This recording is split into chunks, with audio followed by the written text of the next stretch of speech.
Hey everybody, great Wednesday to you. It is the East here, 11:47, which means that it is not only not 11:47 elsewhere, it means that way back in Oakland, it's 8:47.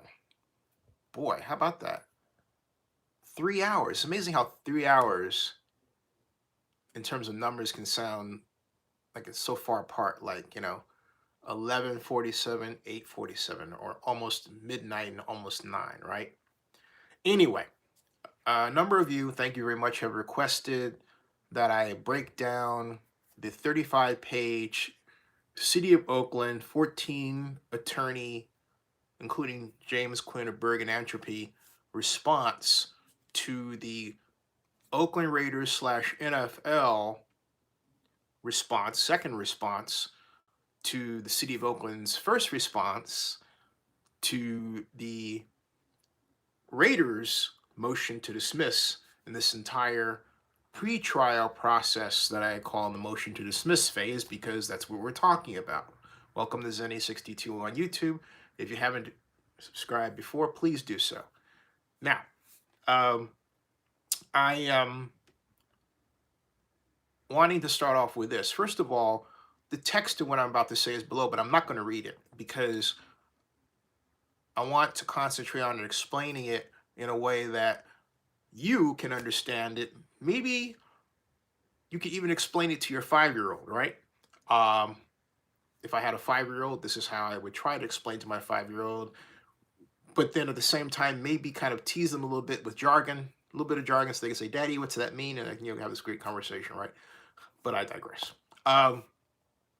I'm also kind of buying for time, include till more of you queue up, and to which I say, "Hey man, how you doing? Hey, hey man, if in Atlanta there's 92.9 The Game, which is a fantastic sports radio station, FM 90.2.9, but these two guys have this beer. Well, they always say, "Hey man, hey, what's these guys' names?" At any rate, um, Brooks and what Brook. Well, anyway, the whole point is they always say, "Hey man." They say it so much that they made a beer called Hey Man. All right, now I think enough for you are here, so I can get started. And I'm going to say hello in the text and write hello, to which it comes up uh, right here. Bam.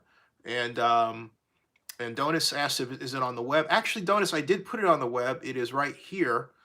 Um, and I put it up in Scribd, okay? So I'm going to get it for you in 1 second, 2 seconds, 3 seconds. Bam, there it is. So if you want to read the text, that's the Scribd version of the whole document. Now, online here, all you have to do is scroll down to, in terms of getting the crib notes one, right?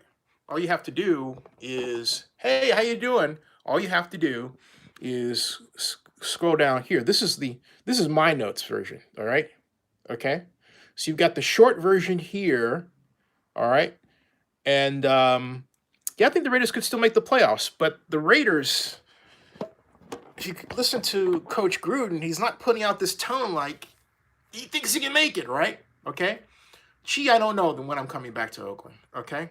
I don't quite know. So there you go. At any rate, she says subscribe and hit the like button. I know that my sturdy golden bear is going to the Red Box Bowl, so I plan to go there. So it'll be around that time. If and when I come back, it should be that time. All right. So let's get started. Folks, it's like this, okay? In the motion, the response to the motion to dismiss, first of all, you say, what's this all about anyway? For those of you who aren't aware and are just catching up, the City of Oakland, a year ago, plus, by October 19th of 2018, filed a lawsuit against the Oakland Raiders in the National Football League around the actions that led up to the approval of the NFL's approval of the Raiders' right to move to Las Vegas, which happened on the 26th of March of 2017 at the Arizona Biltmore in the morning. I believe it was 10:26 in the morning. I was there. In fact, you can see it here on Zenny 62 on live stream. I recorded at the Arizona Biltmore in Phoenix. Now, there are a number of what are called causes of action filed, okay?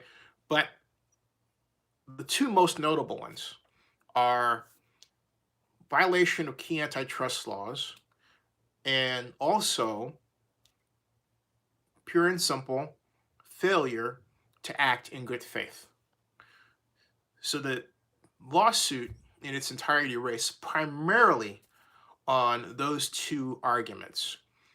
But let's take them in reversed order. Let's take them in another way. First of all, the City of Oakland is arguing that the National Football League itself, and this is very important to pay attention to, okay, sets up this giant barrier to entry to where you, in this case, in order to stop the Raiders from leaving, have to pay $750 million. In other words, you have to pay this sort of exclusivity dollar, this extortion dollar, in order to keep your team, the Raiders, in Oakland.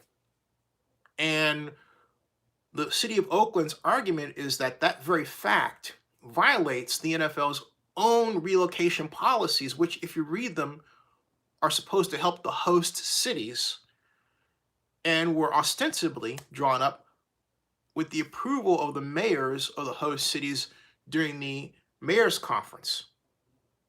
So that really is what the City of Oakland is saying. They're saying, hey, look, the Raiders and the NFL are violating their own relocation bylaws, which are supposed to favor host cities, but don't.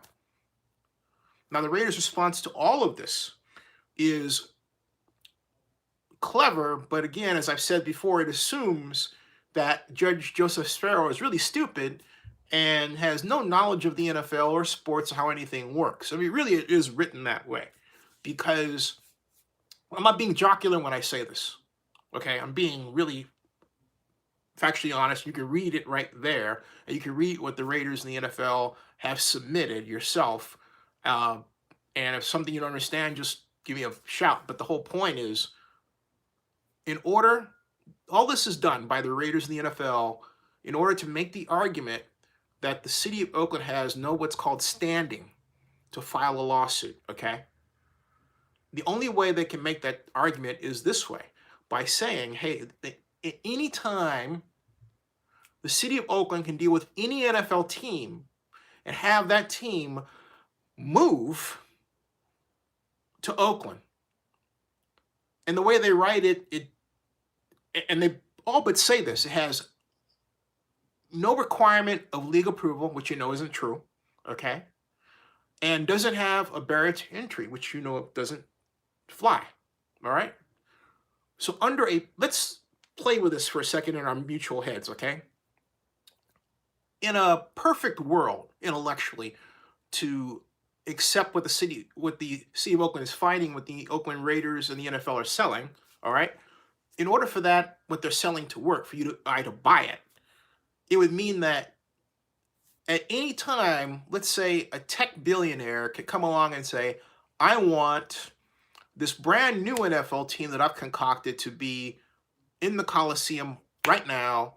And so that person ponies up $2 billion of their own money and refurbishes the stadium and just says, hey, we're going to start playing here, here, and here. We're going to contract with the Dallas Cowboys and the Seattle Seahawks and the Baltimore Ravens, okay?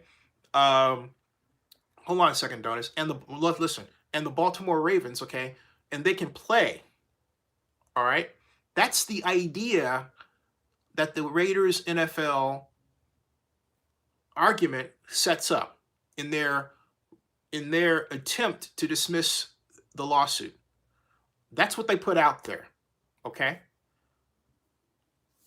the one fact that destroys that entire argument, that, and this is what I explained to you, the City of Oakland is saying, is the fact that there has to be a 3/4 vote to allow a team in the NFL, and on top of that, that team has to pay a franchise fee to the league.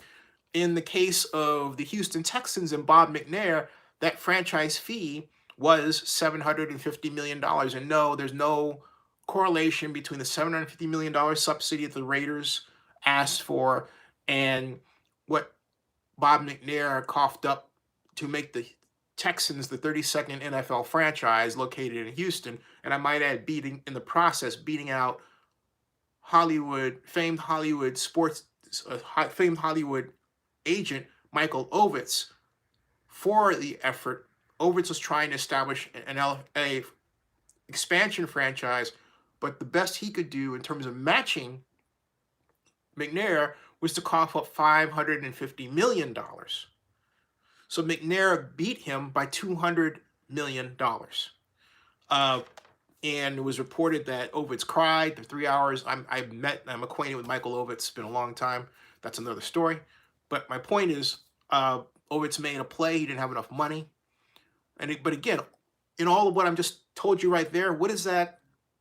What is that rubber stamp the existence of? A cost, a barrier to entry. Okay?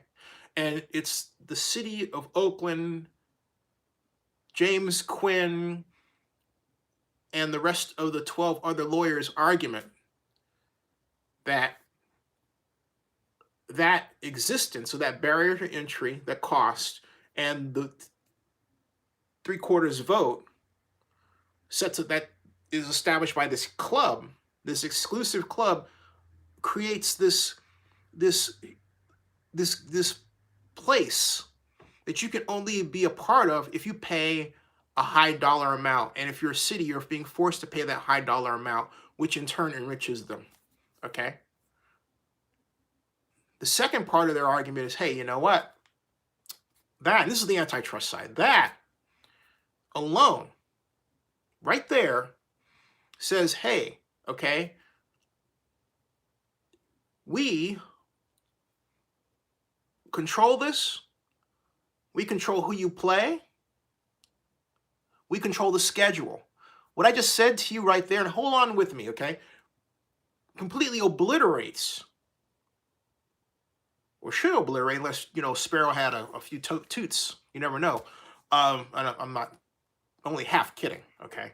Because I say that, folks, because to me, that this case even got to a point where it looked like it was going to be dismissed is absolutely silly. And my godfather, who's said to me, who's one of the best trial lawyers in California, really, he's a super lawyer, had said to me that basically it's his way of drawing out the opposition. He's giving them a chance to make a tighter argument because he thinks their initial argument's a little intellectually loose. So it's a game he plays, all right? So it's not to be taken as it looks, okay? Grant that, all right? He's forcing them to tighten up their argument. Whether or not they have to a fare thee well, we'll find out March. These are going to go back and forth. I mean, you're not going to see something before March 6th that says, oh, this is it. It's all done. No, wait until March. We're going to be going through this little dance until then. So, but it's important you know where we are on the dance floor. Okay. All right. Hey, John Akala, how you doing? All right. So, let me get to your question before I continue. Donis says, question, can the NFL do anything it wants to regarding the location? I don't understand what you mean by that. And while you're explaining that further, Donis, let me try different cracks at what I think you might mean. All right? Can the NFL do anything regarding the location? The location, the answer in bluntly is no, okay? Because you have to have two parties to relocate. You have to have a team that wants to relocate, and you have to have another place that wants to accept the relocation. in this instance, you have the Raiders that want to relocate, and you have Vegas that has to want them. But then also you have to have a third thing. You have to have the NFL approve that. Remember this whole dance. Originally, Davis wanted to be in Los Angeles, feeling that the LA market was really the Raiders, and he wanted to be with Stan Kroenke. But there are a number of people who didn't feel the Raiders, uh, for reasons really having little to do with Mark and everything to do with his father, which isn't fair at all. Just be honest, it's not fair, okay? But it is what it is, as they say. I hate that term, but it coldly describes reality at points, doesn't it? In this instance, this is one of those times. Um, it's ridiculous that Mark would be held to something his dad did, whose dad passed away. But again, that's what we seem to be facing. And so Mark didn't get the vote. And I'll never forget Mark's face when he was at Houston. All right. Um, uh, and I'll get that in a second. When he was at Houston, okay, uh, and he looked like he had a bucket of ice water thrown at him, and he was livid. And I expected him to say, we're going to stay in Oakland and make the best of it. He didn't say that, okay. And unbeknownst to everybody in the room except him and maybe one other person, I don't know, maybe Will Kiss, he had already laid out plans to go to Las Vegas if that fell through. Sheldon Adelson, on the 28th of the same month, that was because that happened on the 16th of January, and on the 28th, Davis, Raider representatives, not necessarily Davis, but Raider representatives, according to News 3 television, and a memo that I found online. Like I said, the internet's a beautiful thing. That was put out by then News 3 Las Vegas digital media director Aubrey Clerkin. Reported that Adelson was going to help Davis find a, quote, new stadium home in the Las Vegas Valley. All right. So, but clearly Mark clearly Mark had his eye on gambling in Las Vegas and felt like now he had a green light to pursue it. And probably had the idea that he could be the interloper and maybe take some fans away from Kroenke in LA. And that looks like may happen. Okay? Let me get to your comments before they get too far. Hey, John Akala, how you doing?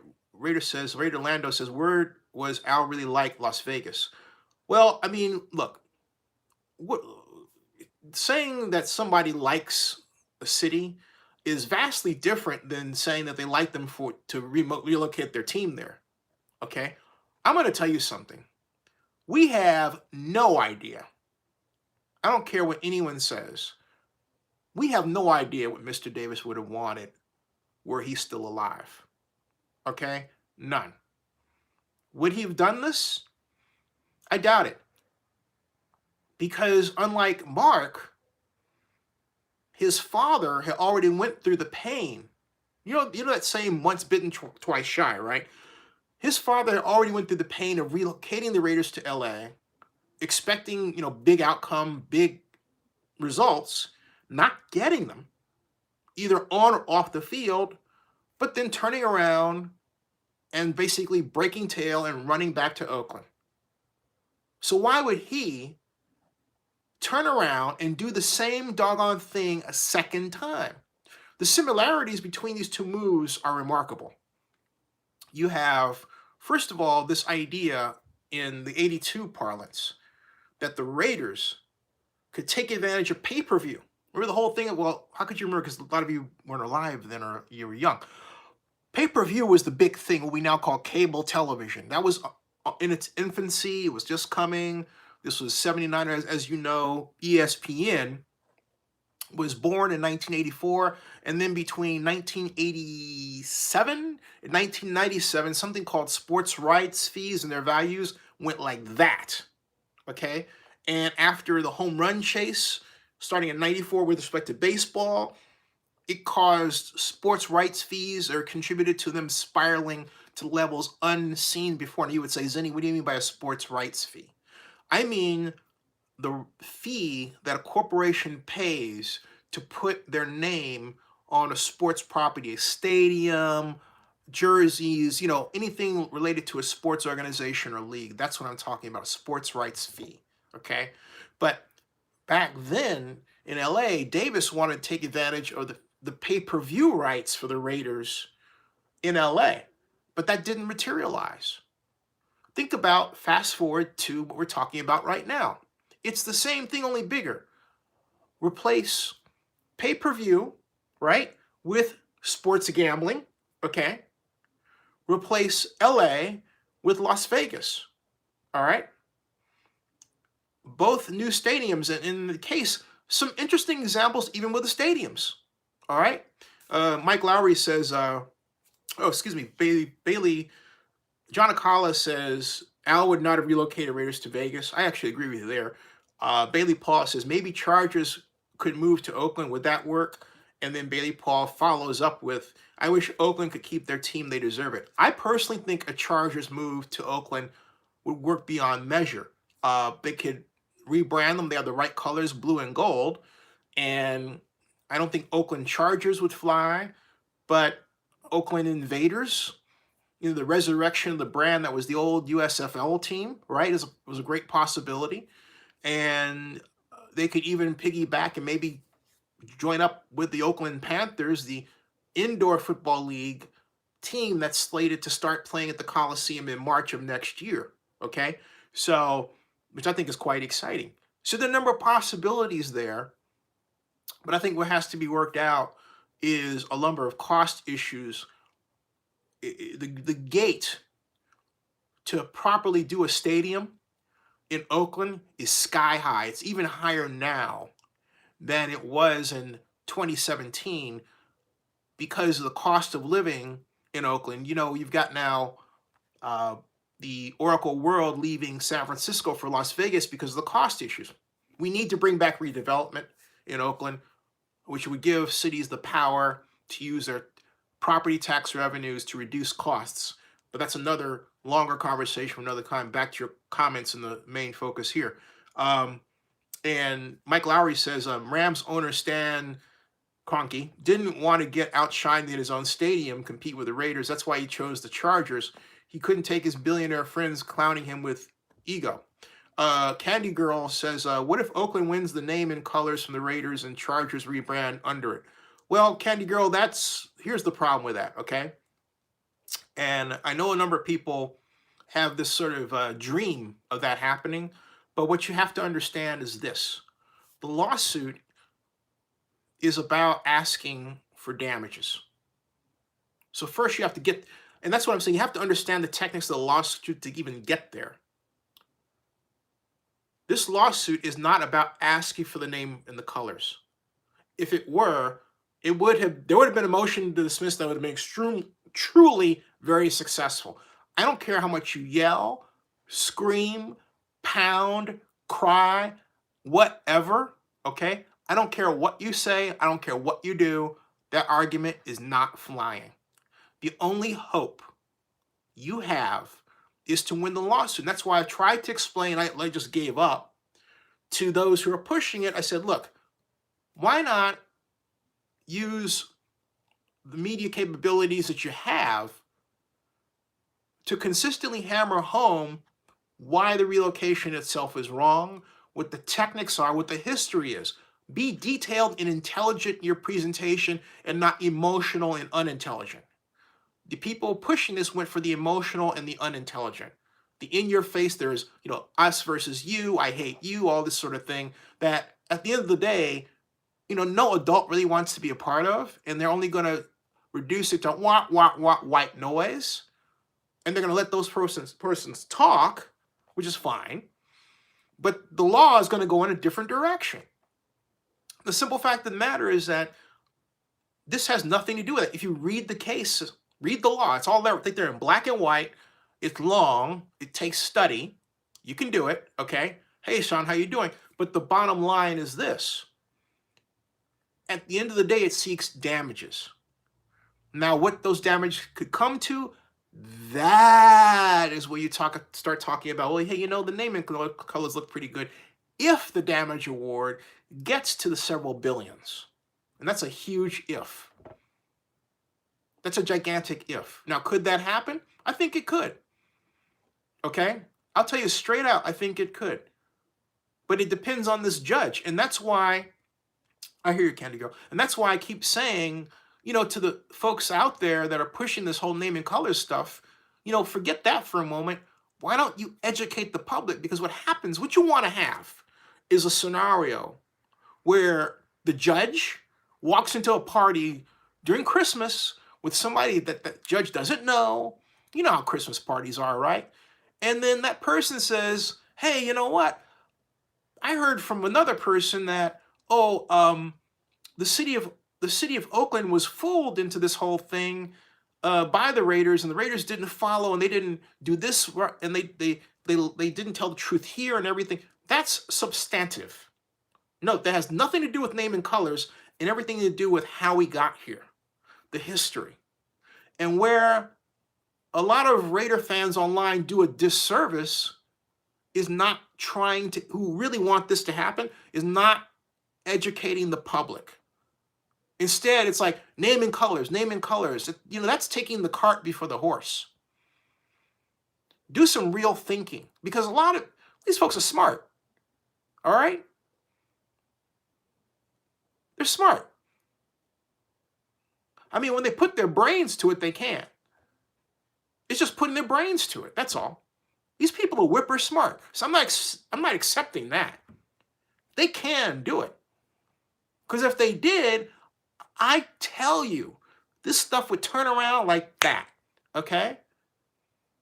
Like that.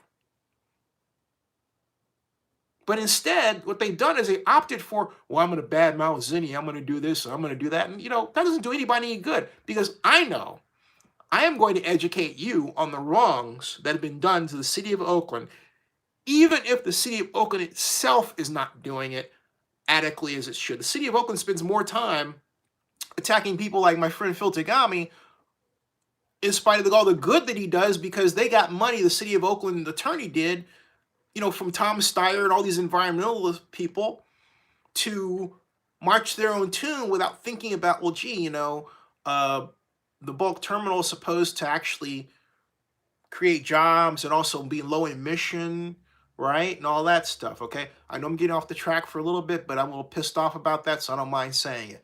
At any rate, anyway, I'm getting too far ahead because I wanted to keep reading your comments. I got Lowry's, Candy Girls. Hope you answered your question, Candy Girl 73. Love that name. Bailey Paul says, how are the Chargers moved to Oakland, get the Raiders name and Raiders in Vegas, and get the Vegas Black Knights? That I don't. Let me instead of just brushing off and saying I don't understand, I'm going to try to understand, Bailey. You tell me if you think tell me if I got it, okay? Tell me if I got it or if I'm just bozo. Fine. If I'm bozo, I'll put on, well, I don't have a clown suit, but the whole point is, look. All right. Bailey says, how are the Chargers moved to Oakland? I'm having a hard time with this one. Help me here. All right. It says, how are the Chargers moved to Oakland, get the Raiders name, and Raiders in Vegas get the Vegas Black Knights? I don't understand that one, okay? Are you asking me if the Chargers can move to Oakland and get the Raiders name? And then the Raiders in Vegas can take the name of the Black Knights. I get it. Okay. That is, again, a cart before the horse thing, okay? It assumes, first of all, that the Raiders win a lawsuit. It assumes that the Chargers want to move to Oakland. It assumes that, I said the Raiders win, it assumes the city of Oakland wins a lawsuit against the Raiders. It assumes that win is several billion in size, okay? And it assumes that the Black Knights want to share their brand with the football team that was the Raiders in Oakland. In Oakland, now in Las Vegas. That's a lot of ifs, okay? That made my head spin. Woo! Excuse me for a second here. That was, chihuahua. Thanks, Bailey. Wow. Candy Girl says, great minds think alike. I guess. Donut says, can the NFL go against its own rules? Well, meaning that can they neglect the current host city? Donis, that's exactly the argument that the city of Oakland is making in its response. Okay, that's specifically what it says. Instead of what I say, I'll quote to you exactly what it says, and what it reads is this. Okay, it says defendants. Also, defendants are the Raiders in the NFL, and this is what City of Oakland, Jim Quinn, and all those folks are arguing. Okay, defendants also contend that Oakland has no standing to sue under the contract formed by the NFL Constitution and relocation policies. These arguments are made in striking contradiction to the facts underlying the NFL's adoption of the relocation policies, including its negotiations with the Mayor's Conference, of which Oakland's mayor is a member. As discussed below, protecting the interests of the host cities was a primary motivating purpose for the adoption of the relocation policies. In the end, I'm still quoting what the City of Oakland has written and Jim Quinn. In the end, defendants' motion to dismiss is unhinged from antitrust. In other words, it's disconnected from antitrust and contract law, and in direct defiance of the standard on a Rule 12b-6 motion. Okay? And Oakland has plausibly alleged each of the elements necessary for its claims, and defendant's motion to dismiss should be denied. Okay? And then the footnote, all right, and Rule 12b-6 motion to dismiss. Okay? And so basically, there's a footnote, and the footnote reads this: defendants, that is the Raiders NFL, also argue that Oakland has failed to allege a market or substantive claim under the Sherman Antitrust Act. But these contentions fail to consider, first, the Ninth Circuit's pronouncement on pleading the elements of Section 1 claims, and B, the Ninth Circuit's findings in Raiders 1 and Raiders 2, and more recently, in Sunday ticket antitrust litigation, which is the Ninth Circuit, August 13th, 2009, regarding the National Football League and Lightman markets, okay? And so basically, I have to go back and admittedly read those cases because I don't, off the top, know exact. Well, I'm going to take a case. I'm going to take a shot at it. Basically, all they're saying is this, okay? That the NFL and the Raiders are claiming that Oakland failed to consider that there's a market or substantive claim under the Sherman Act. But what's happened is that Oakland has said, hey, look, that in all of these, Raiders 1 and 2 and NFL Sunday ticket, okay, there is a market that exists, a barrier to entry, a payment that must be made in all of these. That basically matches what I said at the onset of this program, that the City of Oakland and Jim Quinn are saying, hey, look, if you have to pay $750 million in order just to maintain your team, and you're asking Las Vegas to cough up the same money, you've set up a barrier to entry. You've set up a contest, a game where you are asking the host city to pay money, and really, that's against your own host city policies, which ostensibly are not supposed to put host cities in that position. Got it? Okay. So, all right. So, now, let me go back here. So anyway, Donut says, can the NFL go against its own rules? Can they neglect the host city? The City of Oakland basically is already arguing that they're doing that, and that's not right, okay? That's against their own rules. Now, having said that, Donis, I will say this. Let's go back to your question. Can the NFL go against its own rules? Meaning, can they neglect the current host city? Well, the answer is yeah, they can. The question is that legal? And the city of Oakland's argument is, hey, that's not legal. It's not even, it's not legal, and it's against the NFL's own bylaws. In other words, what it is, it works like this. Let's take this from an entirely other perspective. Donis, let's say that we have a contract where I'm supposed to pick you up, a written contract. I'm supposed to pick you up at 12 noon on a particular day to take you to the airport, right? But then, let's say that I figure out, I say, you know what? I'm going to neglect picking you up. And then let's take it a step further. Let's say that I'm going to argue that I have the right to neglect you in spite of the fact that I signed a contract with you. Okay? Lawsuit. Bing! You see what I'm getting at? That is what the city of Oakland is trying to say. They're basically saying, hey, you know what? Yeah, they can do it, but we can sue them too. And here's why.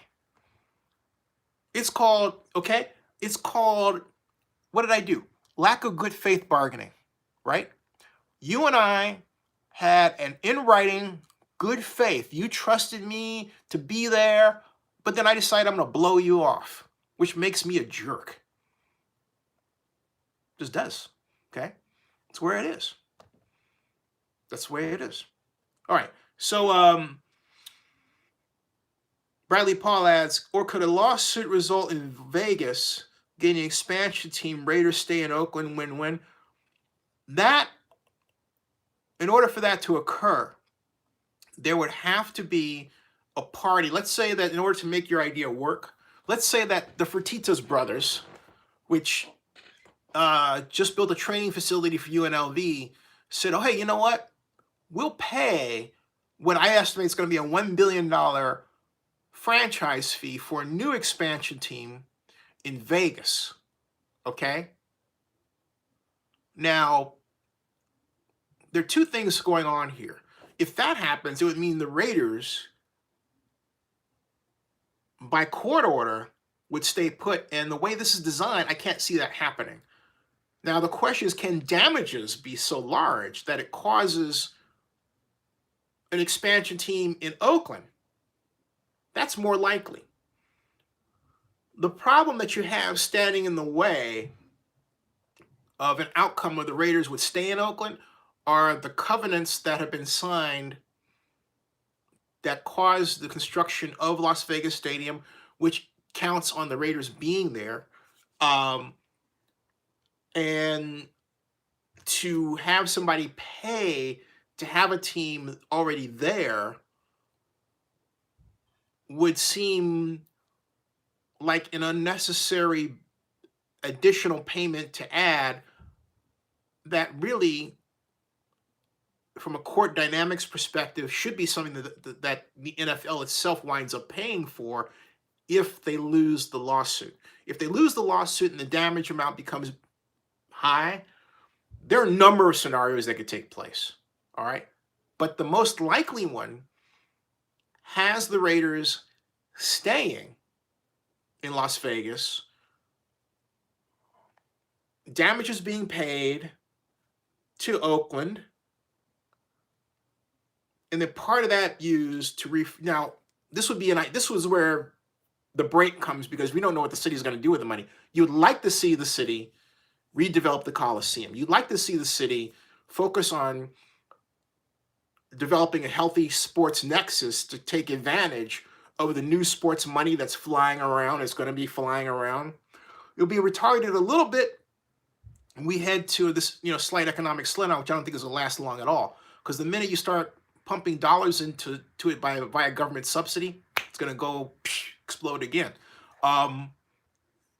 If we deal with that liquidity issue in the world markets, I think we're going to be just fine. So let me continue here.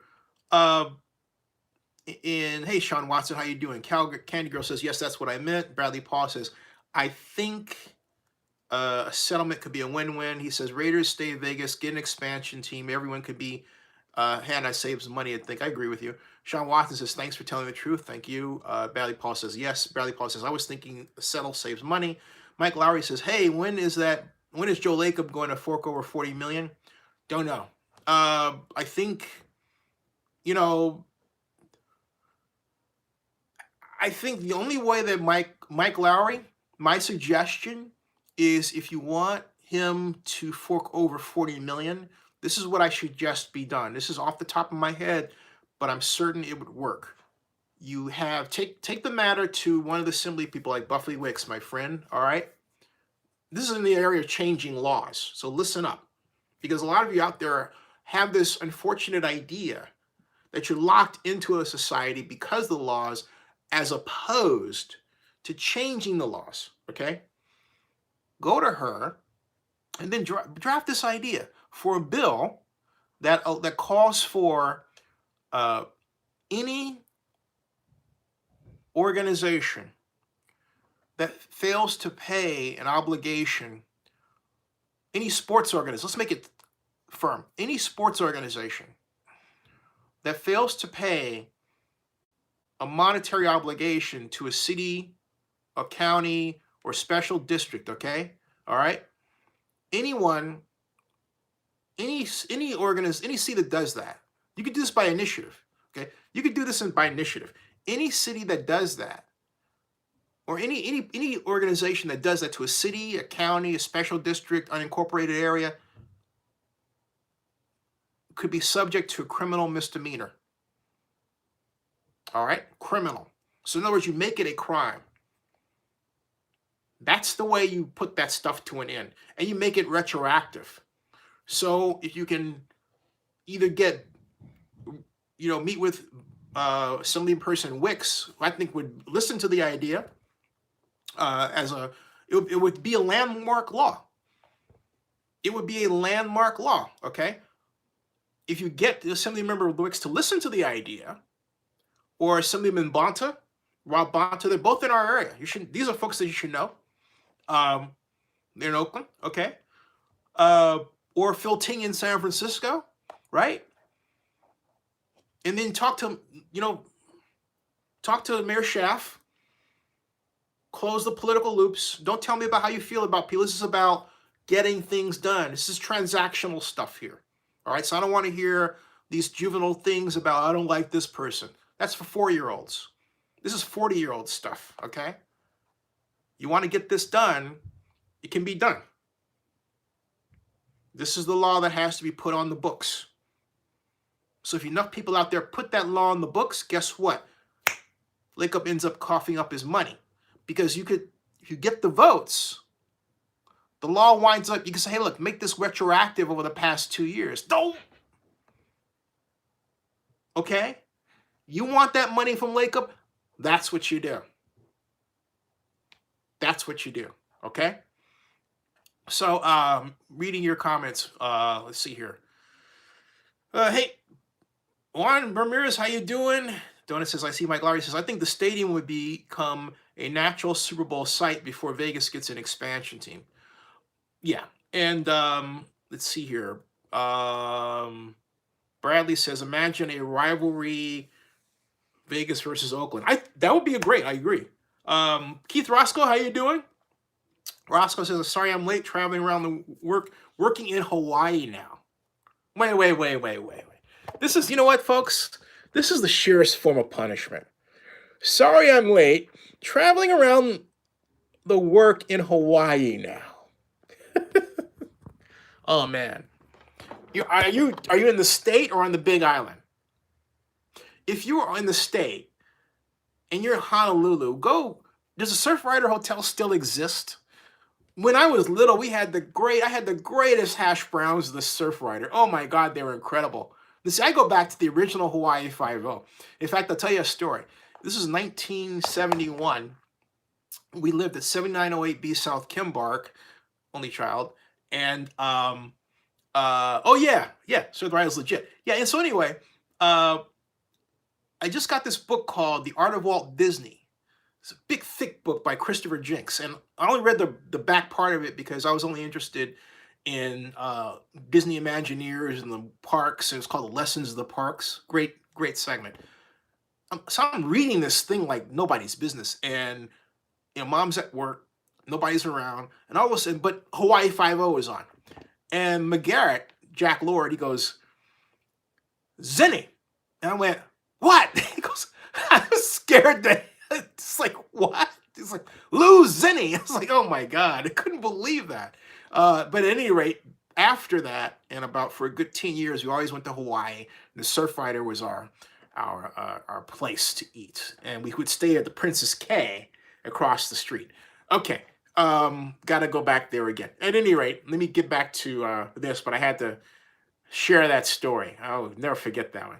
Oh, by the way, speaking of Hawaii Five-0, I did have the singular pleasure of meeting Katrina Lowe and interviewing her.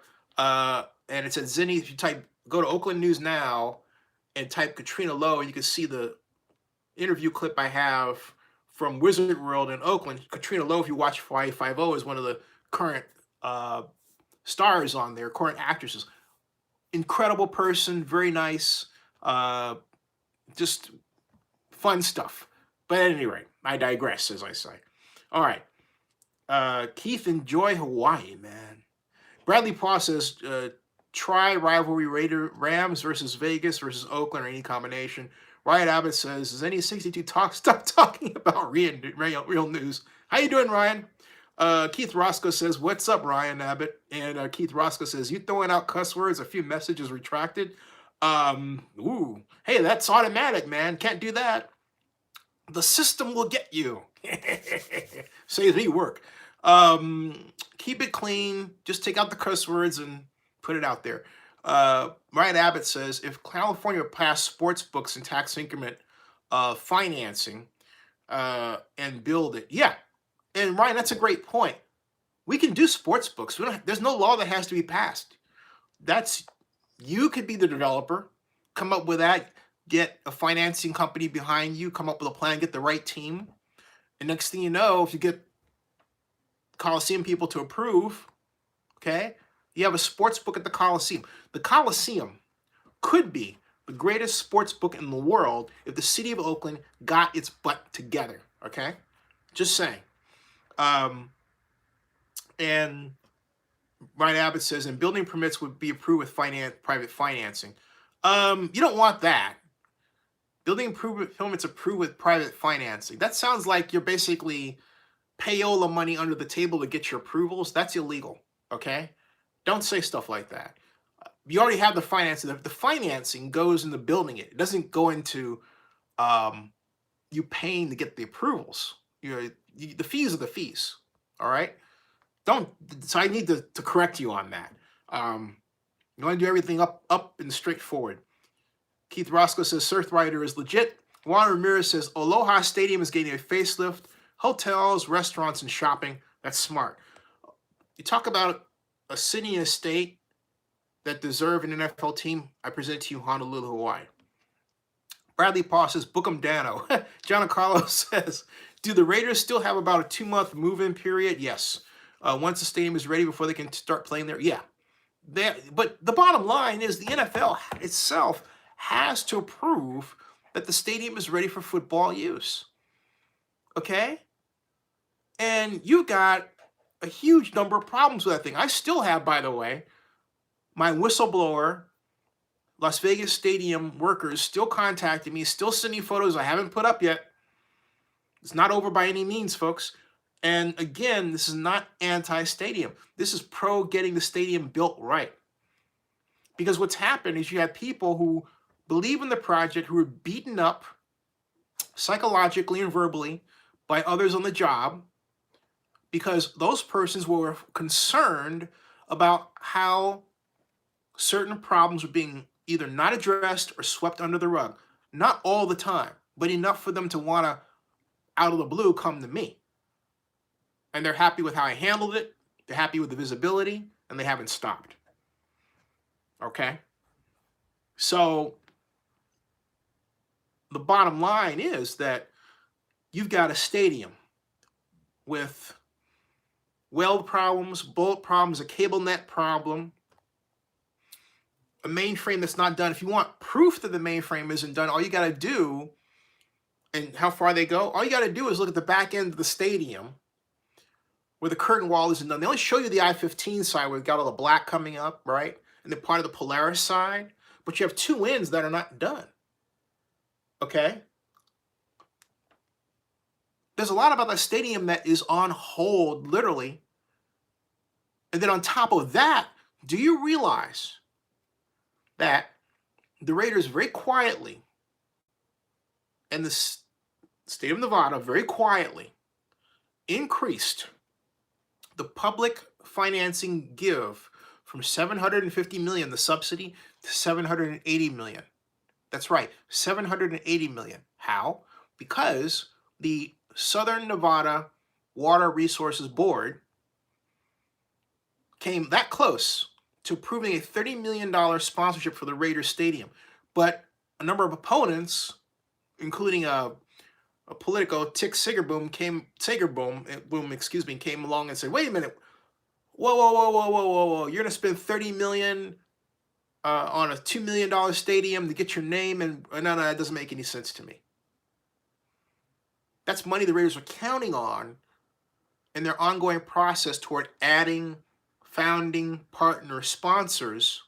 They only have 9. They need a minimum of 12, a minimum. The Falcons have 14, okay? In order to have enough money, arguably, ideally $1.5 billion, to finish adequately building that stadium. Right now, I'm telling you folks, the way that stadium is going, it's going to be built underfunded. You don't want to say in the NFL you're going to open a stadium underfunded. The only way to stop that is if the league coughs up more money through its credit facility, which I would guess that they would do. The question is, how much are they willing to cough up? If it's $100 million, they've still got a problem. As far as I'm concerned, I don't care what anybody says about this Sunday being the Raiders' last game. I'm taking a wait and see, because we've seen this before. And I'm telling you, that stadium is not going to be ready for prime time until October. If the NFL wants to move its schedule around and make it work, fine. If UNLV wants to take the risk of playing in it, fine. But you've got an open air stadium. The roof isn't going to be closed. The roof is going to be open through what? May? June? And right now you have a drainage system that isn't finished. You've got drywall that's been exposed to water not once, not twice, but several times. You have concession areas that are finished that are getting drenched by rain on a weekly basis. This is crazy stuff. All because they took all this stuff out of sequence to hurry up and build it. And what they're taking out of sequence are things that should have been done in the summer. All right. So let me continue with your, that's your 2-month move-it period, John. And Bradley Paul says, love the Hula Girls on the set of the original Hawaii 5-0. Then he says, well, as a hockey fan, I'll admit the Vegas night stadium was sweet. I haven't been there yet. I'm dying to go there. I will say one thing, too. There is no better convention city than Las Vegas. None. Okay? Las Vegas puts out the red carpet for conventions like no other place. It deserves all the convention accolades it gets.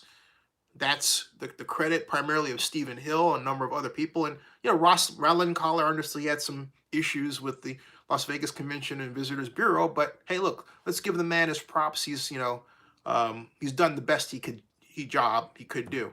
I know some of you don't believe this, but I have a lot of high admiration for a lot of people in Las Vegas and Nevada because they know how to build things. My only point is, hey, look, you've gone this far, do it right. It just so happens that the Las Vegas whistleblower workers not agree with me, and they say, look, don't bash the stadium. We want it done right. So, hey, look, they're the bosses. I'm not bashing the stadium. I think the stadium is going to be awesome, but just do it right. Las Vegas deserves it. Can you imagine? Think about this, okay? I saw some of the Raider proponents get mad at me, but hold on a second, all right? Because just hold on a second, all right? Can you imagine? Because here's my point with us at Oakland. If we had our J together, we would be on building a new stadium. Fuck the Raiders right now, okay? I'm saying we would say, you know what?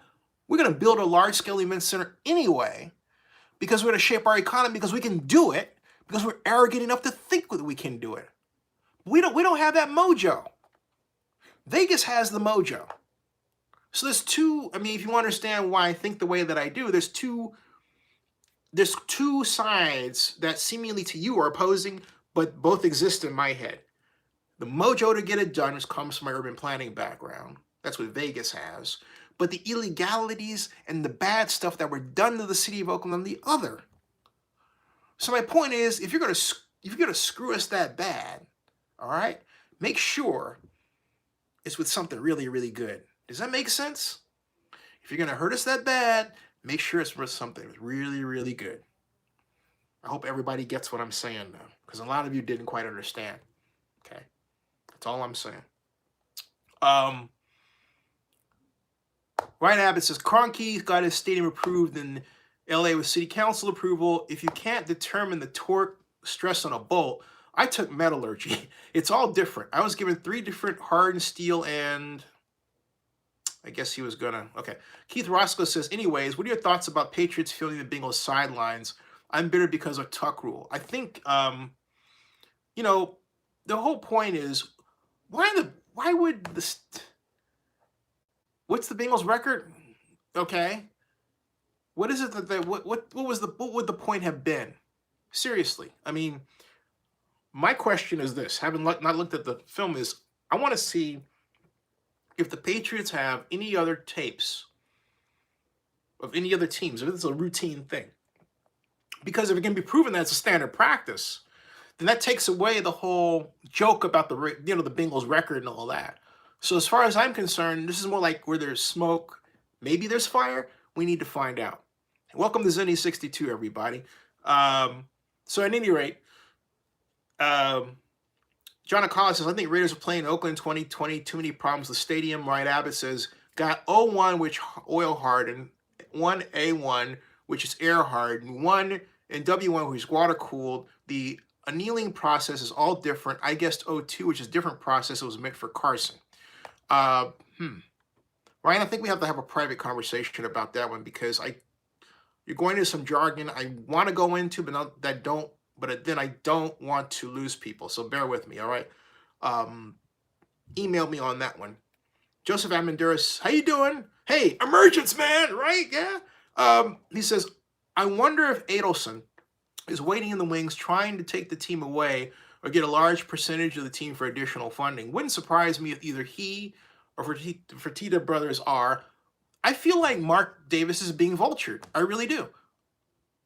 And I say that because of the whole issue with the Southern Nevada Water Resources Board and this $30 million that the Raiders may not get or could be reduced. And increases the public contribution from $750 million to $780 million. And is that in violation of Senate Bill 1? That's the other question. This is a big deal that no one's talking about. This is a big deal, all right? I happen to see it because John Ralston's fantastic blog, the Nevada Independent, published it, and that was the only place you saw it.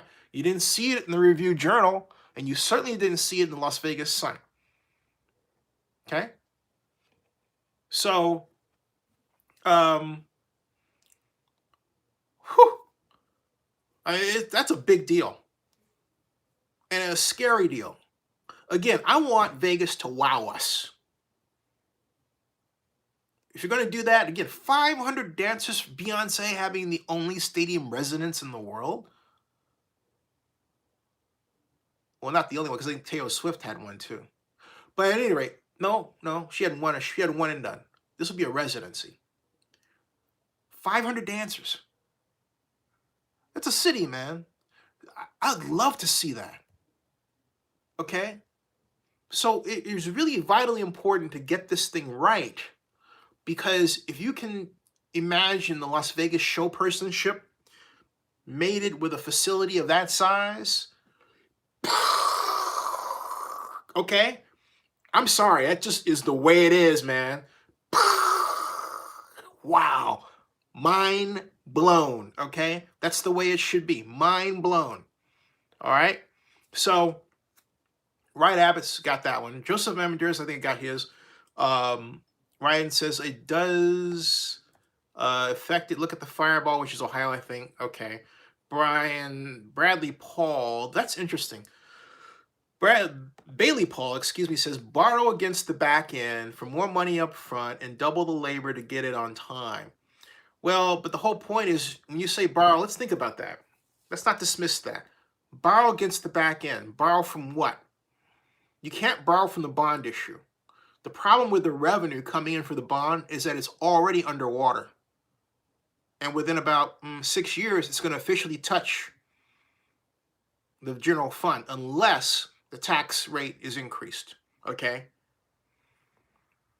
By that time, you're going to see a lot of people jumping off that board. Watch. They're going to do this. Oh, no, don't blame me. I was, right. And the way our society is going, we'll be so busy in our smartphones, no one will really know what happened or cared. So you say borrow against it, that's against bond covenants. That's not gonna happen, okay?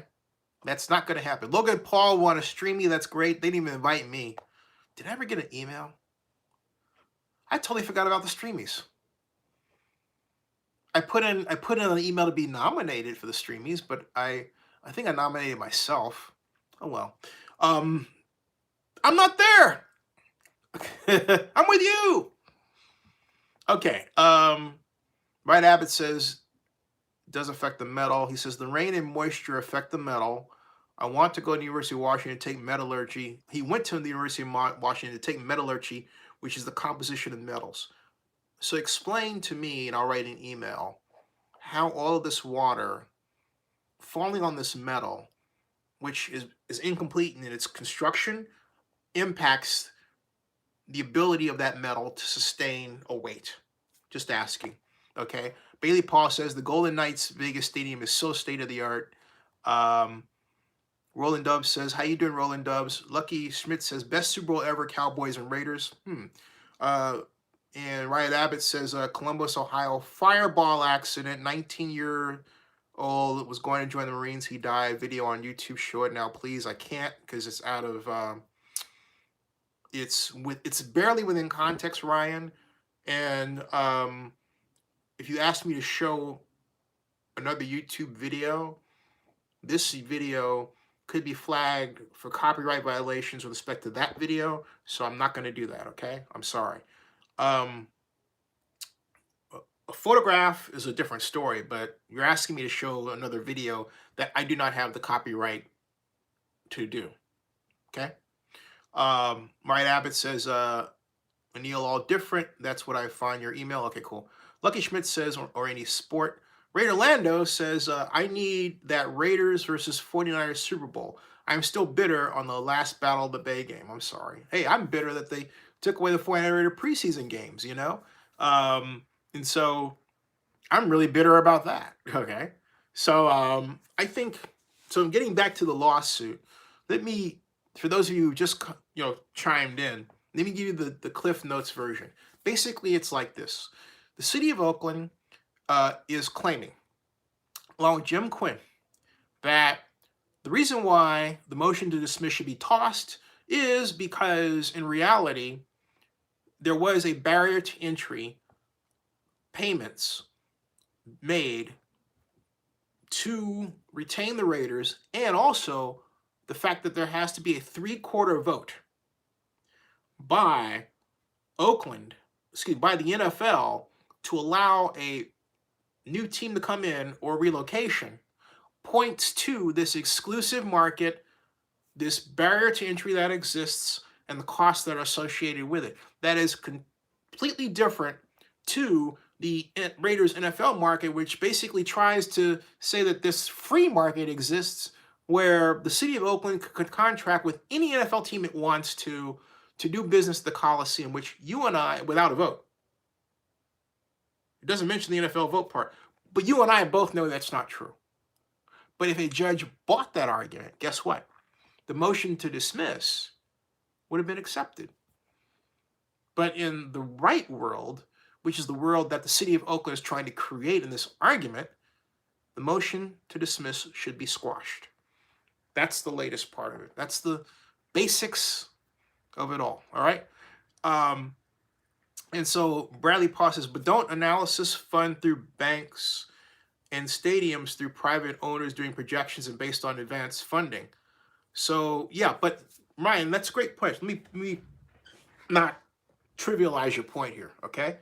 Let me not trivialize your point.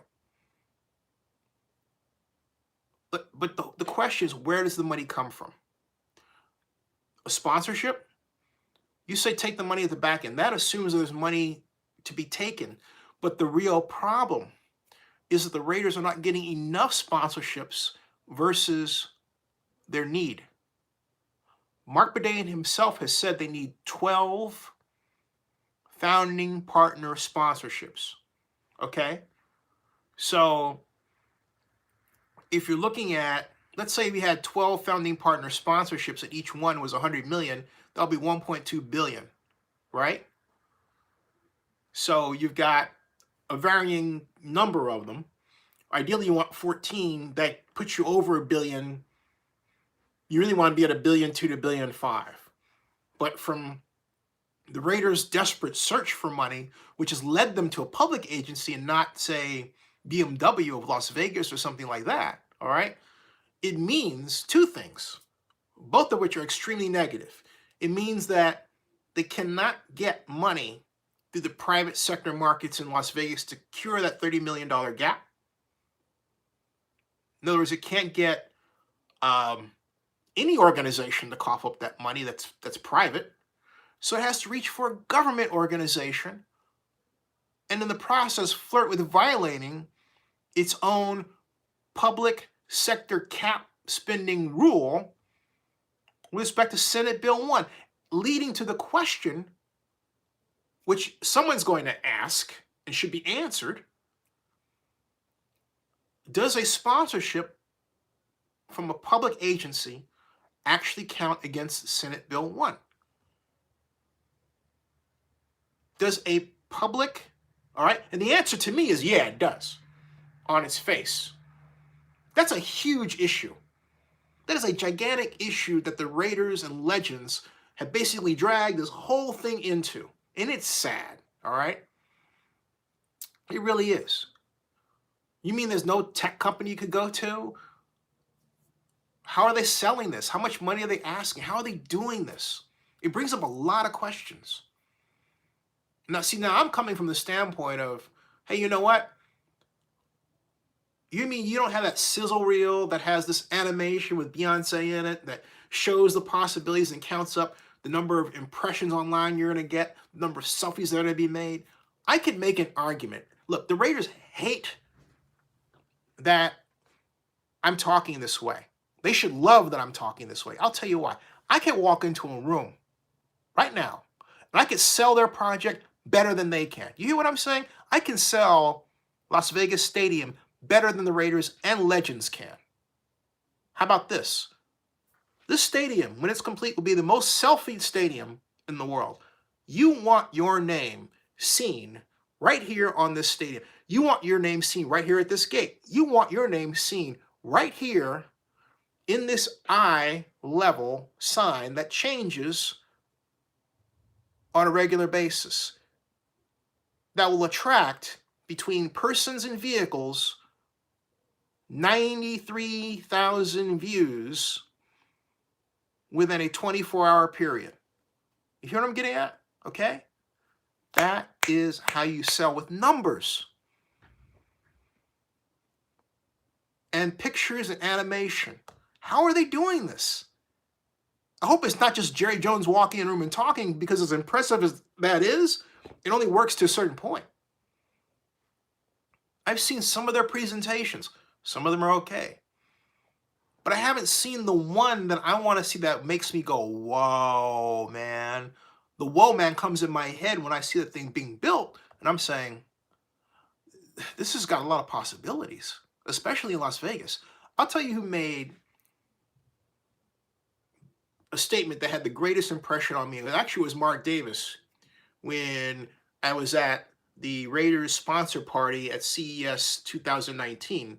Um, and he said, look, it was very cool. This is how you sell. He said, look, and this is the one thing that I think Mark needs to really give himself credit for, is when he expresses his vision. He says, look out there. And he pointed out to this window.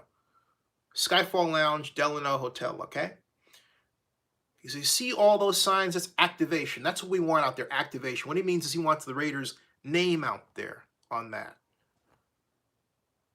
Where they can pop up here, here, and here. And I got that visual. I was like, whoa, I get it now. Okay, I get it. I get it.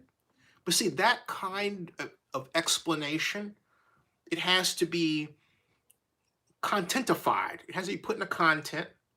It has to be expressed. You know, I don't know if anybody was taking a video of him. They should have. They should use that, all right? They got a lot of stuff there. So for them to be in this position, I'm thinking, what you talking about, Willis? Right? I mean, they should be wowing us. Maybe that's what Adelson was getting at, but they should be wowing us. But the fact that we're not wowed and all these problems are coming up, you know, I feel it is a depressing scene to watch for someone who's a fan of the builders in the built environment. That's how I was trained. I wanted to work when I was in 71. When I was reading The Art of Walt Disney and the Lessons of the Parks in the back, I wanted to work for Walter Elias Disney Imagineering. Can you imagine if Disney and Robert Iger had gotten the LA Stadium instead of Kroenke? Can you imagine the kind of stadium we would have had? We would have had Disney Imagineers designing a stadium. It would have been freaking huge, man. Have that possibility still out there. Bring it to Oakland. Bob Iger seeing this. Bob, come to Oakland, man. Make it happen in Oakland. You know? Wasted opportunity because it's the imagineering. It's the imagining, building these environments. We're talking about building in these environments, folks. And again, I'll say it again. Raiders, I can sell your stadium better than you can. I know your stadium better than you do. Period. I'm a fan. But I'm only a fan if you do it right. Now, Joseph Amanduras says, Obey says, thanks for explaining it. Thank you, Bailey. Joseph Amanduras says, Ryan Abbott said in a comment, I don't want to miss you this one. I'm sorry about that, Ryan. Let me go back a bit.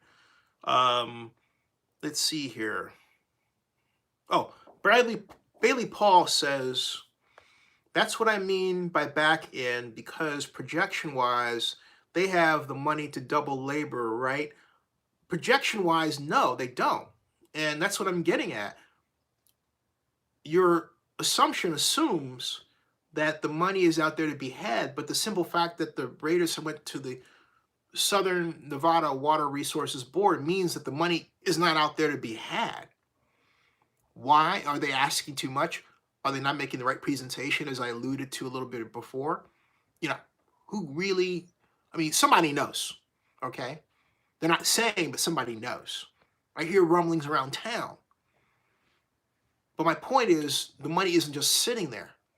It's not there at all.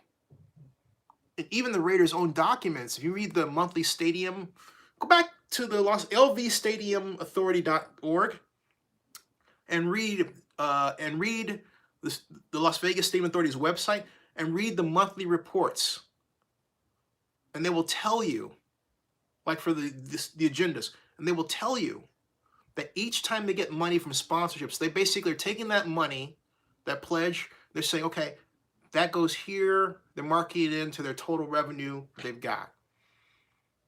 And they tell you in black and white they're trying to find money. I don't know what's plainer than that.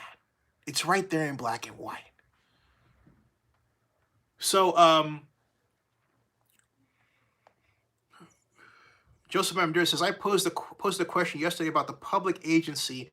When I was a board member at a public water agency, we were prohibited from using public funds that way. And Joseph, I'm glad you brought that up, because that's exactly the point.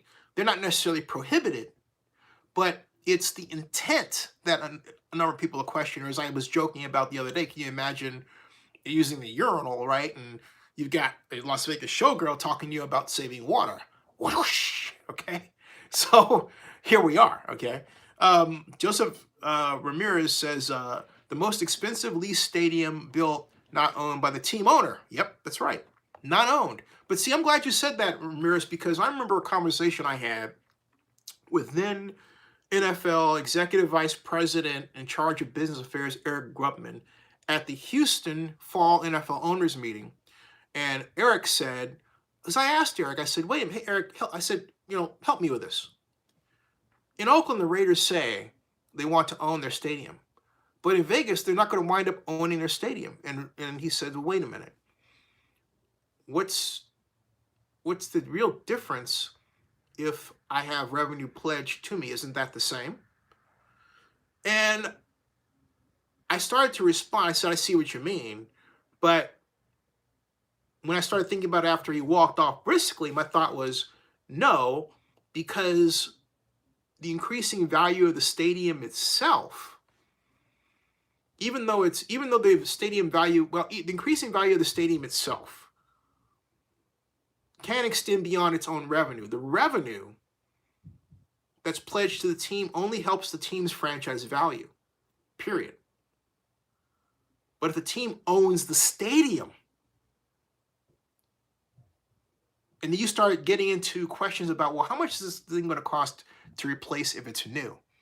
Which is a kind of a real estate appraisal method. It's called replacement cost new. And that thing starts going up that way, that's in your pocket. That's positive. But if you don't own the stadium, you don't enjoy that.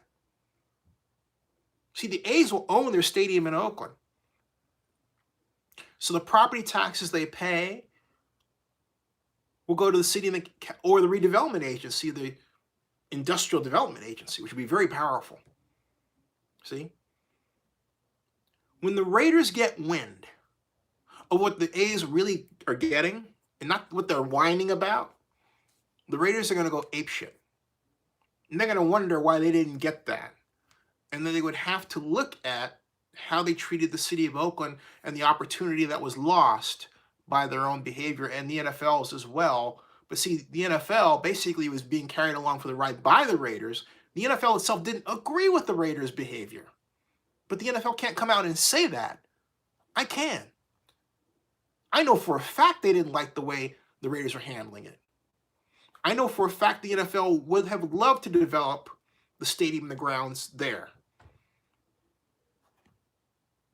The one thing I really would love to be is I'd love to get those microphones I put in those flies to go into the Raider headquarters that were, I can't find those flies. I'm just kidding. But I'd like to know what their conversations were. I'd also like to know what the conversations were that caused the Raiders not to do the Coliseum drawings that I found online that were designed by Mies Architects out of New York in 2016 that they didn't put up on their website until 2018. There's so much here, it's not funny. And again, that is where, if we were all a truly united front, we could really do a lot of really, really great work in finding out and helping the public to understand what really happened. So I'm imploring those of you out there who, I don't care how you feel about me, but the Oakland folks, hey, we got some digging to do. All right. Nika says, chances Raiders stay in Oakland for 2020, think it's 50-50? I think it's 50-50. I think is really hard to determine right now. And you've got the looming specter of this April 1st deadline coming up. But I believe, based on what I've been told, that the Raiders are at least maneuvering to make sure that at the 11th hour, if this thing doesn't look like it's going to be ready, and I mean Las Vegas Stadium, they're going to stay. But they're going to push it to the 11th hour because they have a lot of hands involved in Vegas and want to see this thing done. So I'm told. But, when I hear that, no one ever tells me who these hands belong to. Okay? So I wonder sometimes about whether or not this is just somebody's fear, ginned up to make it look bigger than it really is.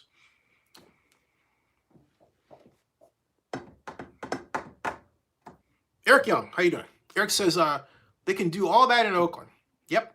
John Collins says, I don't think the Raiders would have negotiated a reduction in rent for next year if they didn't think they would be in Oakland next year. Exactly. Ryan Abbott says, I heard 30% is the stadium on top of football games, on top of a concert, on top of Forum, on top of the new LA Clippers stadium. I don't understand what you mean, Ryan, with that. It seems like that's part of a larger thought. So I don't understand what you're saying. I apologize.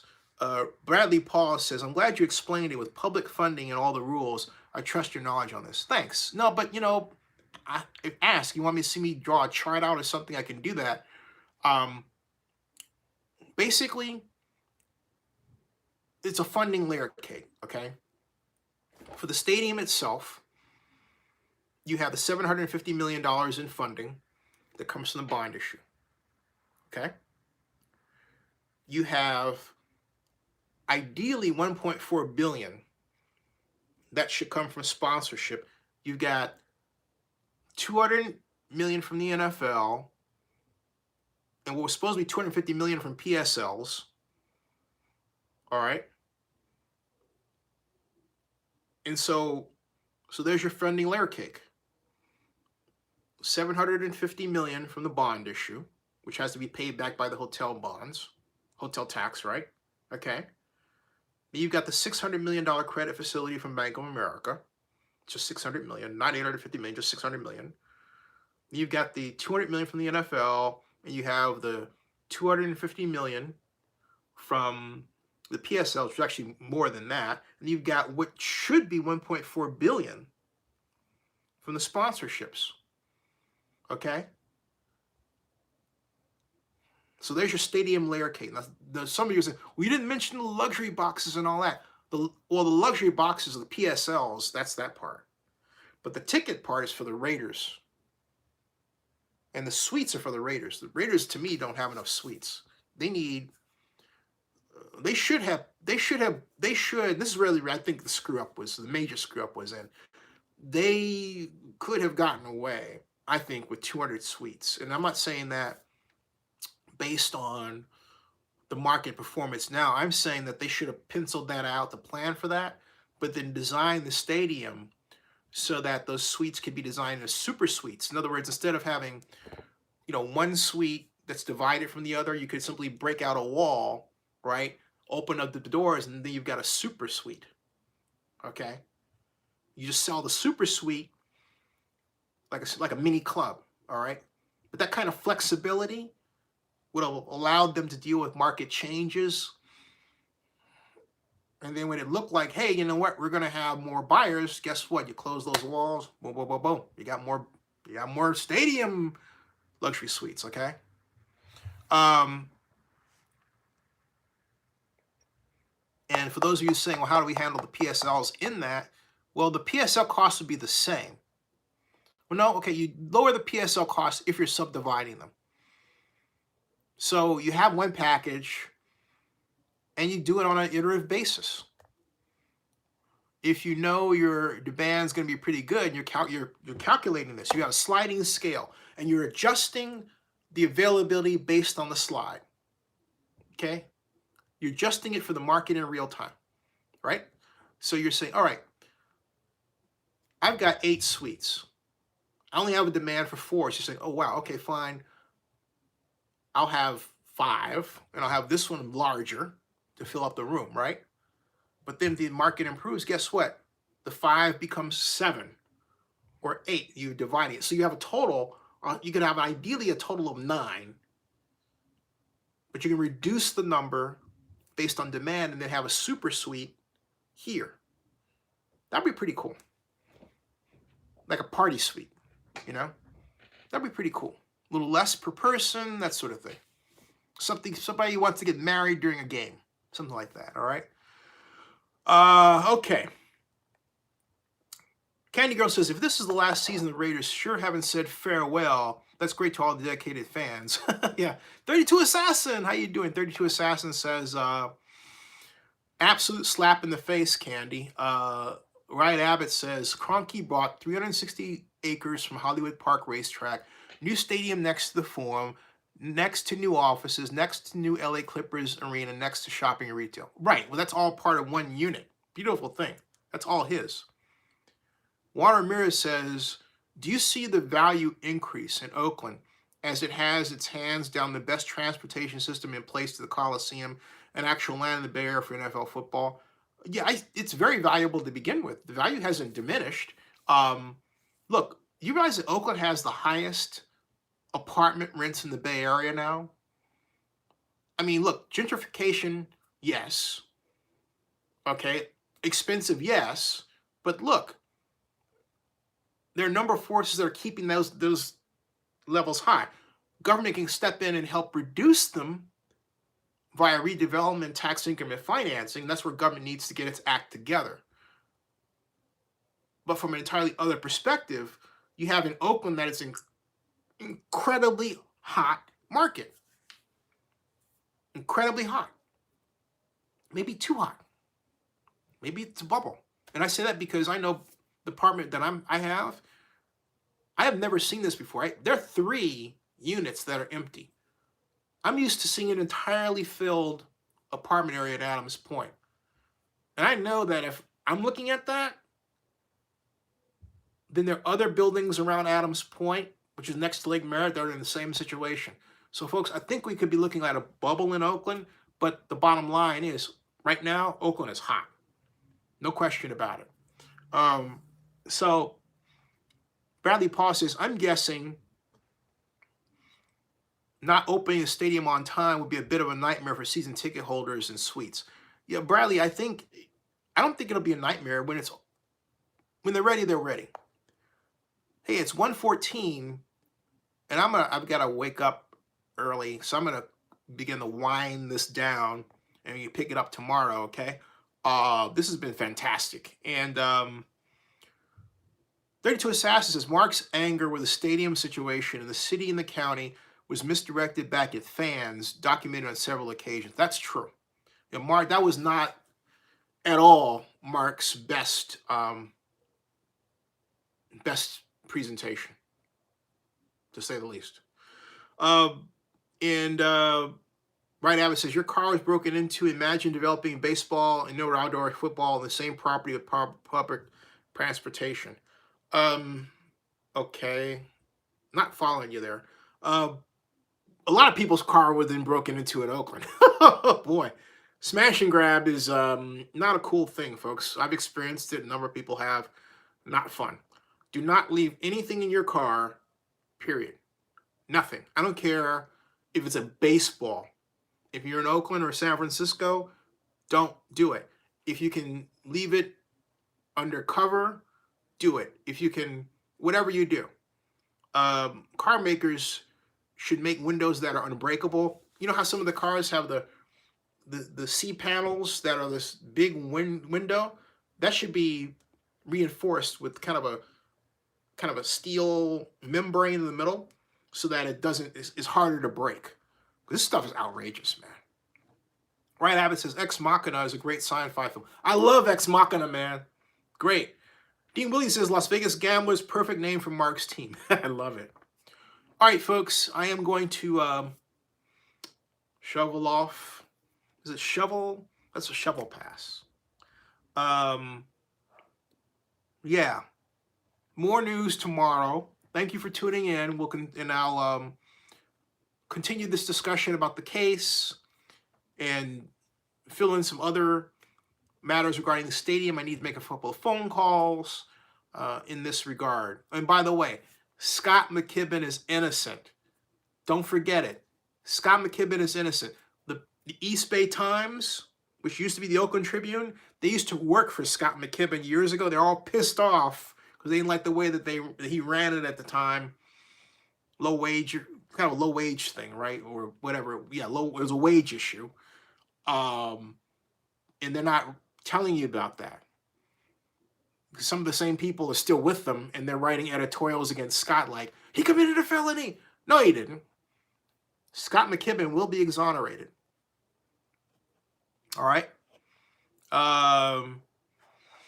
Ryan Abbott says, acting in good faith, case he's an independent contractor. And Candy Girl says, post those other pictures, please. Candy, which other pictures, real quick before I go?